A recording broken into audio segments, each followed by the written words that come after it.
Tahun 1520. Kota Istanbul bergetar oleh kabar duka. Sultan Salim I, sang penakluk Mesir, wafat. Dan di usianya yang baru 26 tahun, seorang pemuda naik tahta menggantikannya. Namanya Sulaiman bin Salim, cucu Sultan Muhammad Al-Fatih, sang penakluk Konstantinopel.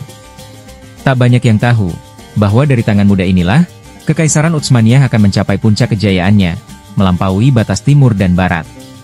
Namun, untuk membuktikan dirinya layak disebut pewaris para penakluk, ia harus membuka gerbang pertama menuju Eropa, yaitu Beograd.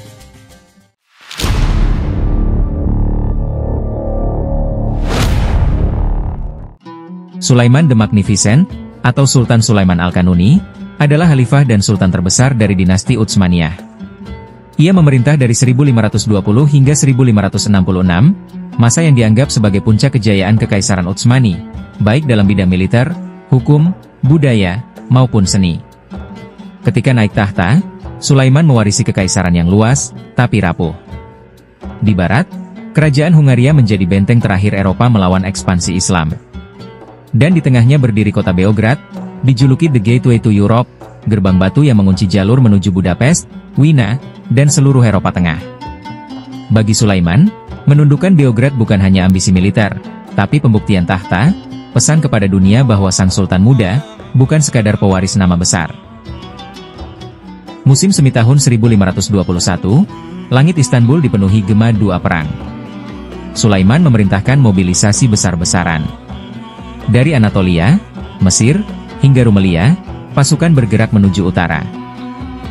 Di bawah panji hijau bertuliskan, La ilaha illallah, Muhammadur Rasulullah, lebih dari 100.000 pasukan Utsmani berkumpul di tepi sungai Safa.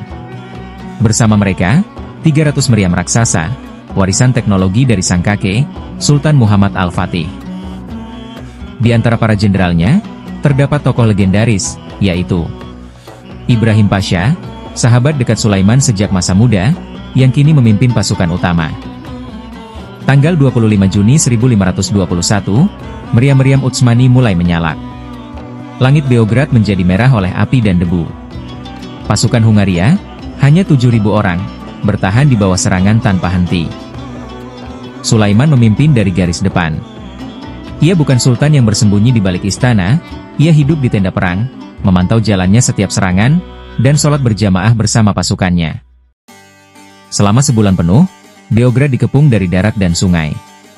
Pasukan Utsmani membangun jembatan apung untuk menghalau bantuan Hungaria. Setiap hari, dentuman meriam seolah memanggil umat Islam menuju kemenangan. Akhirnya, pada 29 Agustus 1521, Beograd jatuh.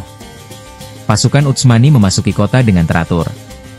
Sulaiman memerintahkan, jangan ada darah tak bersalah yang tertumpah. Penduduk sipil diberi perlindungan, dan gereja-gereja dibiarkan berdiri. Kemenangan ini menjadi pertanda bahwa kekuasaan Utsmani baru saja memasuki babak keemasan. Sulaiman sendiri menolak perayaan berlebihan. Ia bersujud lama di tanah, berdoa dalam bisu. Penaklukan Beograd menjadi titik balik. Dengan gerbang Eropa kini terbuka, jalan menuju Hungaria dan Wina terbentang luas. Berita kemenangan menyebar hingga Kairo dan Mekah.